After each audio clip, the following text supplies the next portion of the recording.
हिसार नगर निगम चुनाव में कांग्रेस और भारतीय जनता पार्टी की टिकट नहीं मिलने के बाद रामनिवास राणा ने निर्दलीय प्रत्याशी के तौर पर हिसार मेयर के लिए अपना नामांकन भरा। सोमवार को नामांकन भरने के आखिरी दिन रामनिवास राणा अपने समर्थकों के साथ नामांकन भरने के लिए पहुंचे। नामांकन भरने के बाद पत्रकारों से बातचीत में उन्होंने कहा कि उनकी वोटों की गिनती 31,000 वोटों से शुरू होगी, क्योंकि 31,000 वोट तो उनके पक्के ही हैं और उनके समर्थक 31,000 वोट लेकर आएंगे। उसके बाद बाकी की जनता भी उन्हें वोट देगी और जिताने का काम करेगी। एक सवाल के जवाब में उन्होंने कहा कि भारतीय जनता पार्टी और कांग्रेस के प्रत्याशी कमजोर हैं और वो एसी की राजनीति करने वाले लोग हैं। उन्हें हिसार शहर में कोई नहीं जानता है, और जबकि वो खुद हिसार की जनता के बीच में रहने वाले प्रत्याशी हैं और जनता के कामों में लगे रहते हैं। नगर निगम में हिसार की जनता को काम करवाने होंगे तो वो ही सबसे आगे खड़े मिलेंगे और जीतने के बाद वो नगर निगम हिसार में फैले हुए भ्रष्टाचार को खत्म करने का काम करेंगे।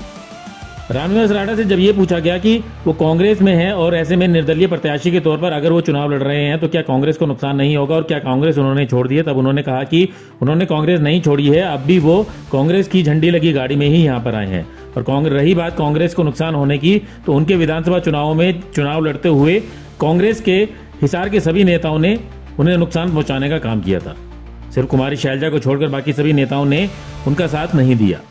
रामनिवास राणा ने साफ साफ कहा कि इस चुनाव में वो जीतने का काम करेंगे और किसी तरीके से अगर बाई चांस वो नहीं भी जीतते हैं तो जब तक वो हिसार की जनता उन्हें मौका नहीं देगी तब तक वो चुनाव लड़ते रहेंगे। मैं ये कहूँगा, जो दो कैंडिडेट आए हैं, इन दोनों कैंडिडेटों को हिसार की जनता में पहचान नहीं है। ये सेक्टरों में रहने वाले आदमी है। एक रामनिवास राणा ऐसा है जो 10 साल से जनता के बीच रहता है। ये हिसार की जनता का दबाव था मेरे पास।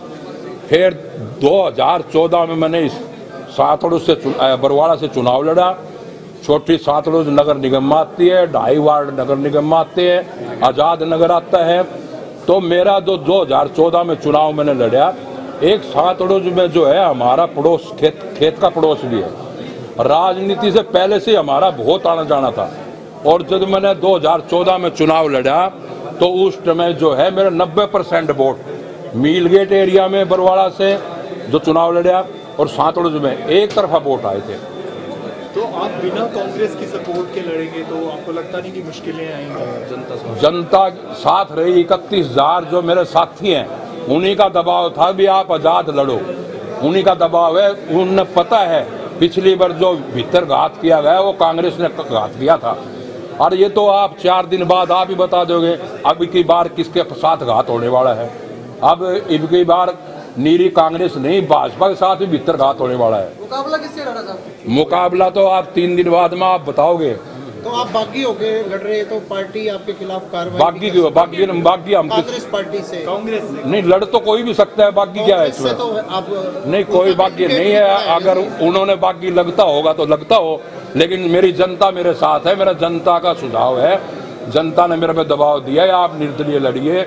कांग्रेस पार्टी जो है आपके साथ भीतरघात करेगी। पिछली बार का धोखा है वो हम एक की बार निकालने का काम करेंगे। तो मैं तो 31,000 से जो है वोटिंग मेरी शुरू है।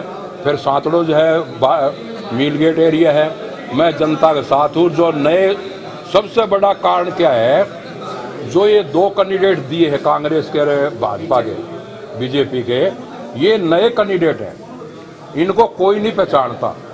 ये वार्डों में रहते हैं और ये घर तक सीमित है। ये एसी की राजनीति करने वाले हैं। हिसार की जनता को पता है नगर निगम में हर आदमी का काम पड़ता है। तो एक रामनिवास राणा ऐसा है जो बीच में रहता है, उसका हम हाथ पकड़ के भी जो ले जाकर के काम करवा सकते हैं।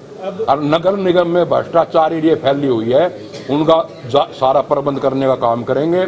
इसलिए हिसार की जनता से भी मेरी अपील है, जब तक आप एक मौका नहीं दोगे मैं बार बार चुनाव लड़ता रहूंगा और आपके बीच में आता रहूंगा। आपने एक बात कही कि बीजेपी में भीतर का हाथ होगा, वो कैसे होगा, किस तरीके से होगा? वो आप 3 दिन बाद में आप बताओगे, मैंने बताने की जरूरत नहीं है। वो जो भी करेगा वो आपके सामने आ जाएगा। क्या क्या मुद्दों को लेकर चुनाव लड़ रहे हैं? मुद्दे तो हिसार के कोई एक मुद्दे है, नगर निगम के तो मुद्दे ही मुद्दे हैं। सीवरेज का है, पानी का है, ये जिस तरह से भीड़ कितनी चलने लग रही है सड़कों पर, जाम का है। क्या एक मुद्दा नहीं है, काफी मुद्दे हैं। इनकम टैक्स इसका अपना जो हाउस टैक्स है और है, नगर निगम में से तो हर एक आदमी का काम पड़ता है। तो मैं जनता के साथ हूँ और जनता जिस तरह से चाहोगी उस तरह करूँगा, और जनता का दबाव से मैंने निर्दलीय जो है नॉमिनेशन किया है। भाजपा कैंडिडेट को कैसे देखते हैं राणा साहब? भाजपा को तो कुछ भी नहीं है भाई। भाजपा के तो आप ये समझो पॉपुलर को कोई जानता ही नहीं। मेरे पास इतने टेलीफोन आए, भाई ये है कौन। अब आप ये बताओ, नगर निगम में काम पड़ेगा तो जनता उसको साथ नहीं लेगी, और वो किसी को जानता ही नहीं तो वोट कैसे दे देगी। एक कमल के फूल से तो वोट थोड़ी देगी। लोगों को काम भी चाहिए। लोग आज हर आदमी सियाना है, हर आदमी आपके बीच में चाहता है। और रामनिवास राणा सबको पता है, पूरे हिसार में हर गली गली का वाकिफ है, हर गली में टेलीफोन करता है, उसी टाइम पूछता है। तो रामनिवास राणा को तो अब जब मर्जी जाकर के पकड़ सकते हैं। राणा साहब, जैसे दोनों पार्टियों के नेता आपके पास आएंगे बनाने के लिए, तो आपने पक्का मन बना लिया कि चुनाव बिल्कुल दम से लड़ेंगे, दम से। पीछे आपका इतिहास देख लो, हमने जितने भी चुनाव लड़े हैं दम से लड़े हैं, और अब भी छक्के छुटा दूंगा, दम से लड़ूंगा चुनाव, खूब दम से। पिछले चुनाव में सैनिक समाज के वोट की सोच के उधर दे दिया बीजेपी को कि मुख्यमंत्री बिल्कुल नहीं दिए। 80% वोट मेरे आए थे। आप बूथ उठा के देखो, 80% वोट समाज के मेरे आए थे। ये कौन गलतफहमी फैल रहे हैं। और वो भी मुख्यमंत्री 3 जगह प्रोग्राम करके गया। जदेव की ढाणी, महावीर कॉलोनी, सैनिया मोहल्ला जो मेरे गढ़ थे। भी सैनिक कई वोट टिकट मांग रहे थे, आप भी उसमें नाम आया था, जो भी और भी थे, तो उनको टिकट नहीं दी। टिकट तो देखो उनने जिसने देनी है उसने देनी थी। टिकट मैंने तो मांगी को नहीं, मैंने नहीं मांगी टिकट। आपका नाम कैसे है? नाम तो जैसे भी भाजपा उछालने का काम करती है, बदनाम करने के लिए। आपने आवेदन भी तो किया? नहीं, मैंने नहीं करा। बिल्कुल घरवाली भाभी गुजरी हुई थी और गुप्ता जी वहाँ बैठने के लिए आए थे, तो वहाँ वैसे ही चर्चा चली थी आगे इलेक्शन के बारे में। लेकिन हमने जो है ना अपनी तरफ से कोई अप्लाई की तरफ से कोई अप्लाई नहीं किया बीजेपी से टिकट के लिए। नहीं। एक बात आज जयप्रकाश जी ने यहाँ पर कही कि अभी हमने पूछा था उनसे कि वो भरने आएंगे, तो उन्होंने कहा कि ऐसा अभी तो कोई कंफर्म नहीं है ना, तो उनको लग रहा होगा कि जैसे आप नहीं आएंगे। तो अब आप एक तरह से कांग्रेस पार्टी में अभी हैं आप, और कांग्रेस में मेरी गाड़ी भी देख लो, कांग्रेस की झंडी है अब भी।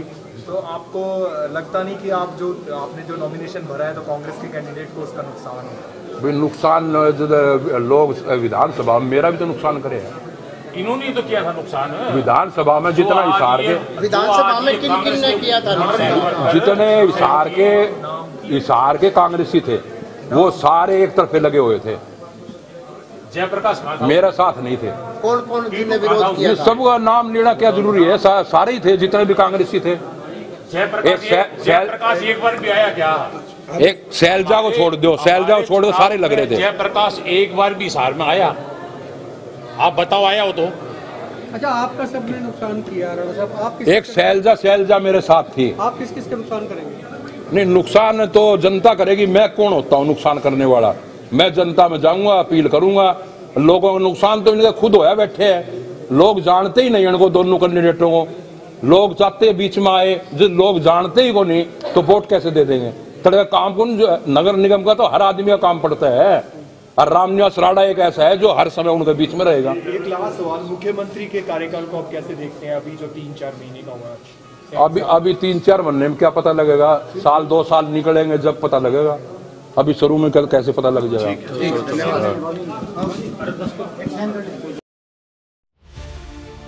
ब्यूरो रिपोर्ट, नई ताजा न्यूज, हिसार।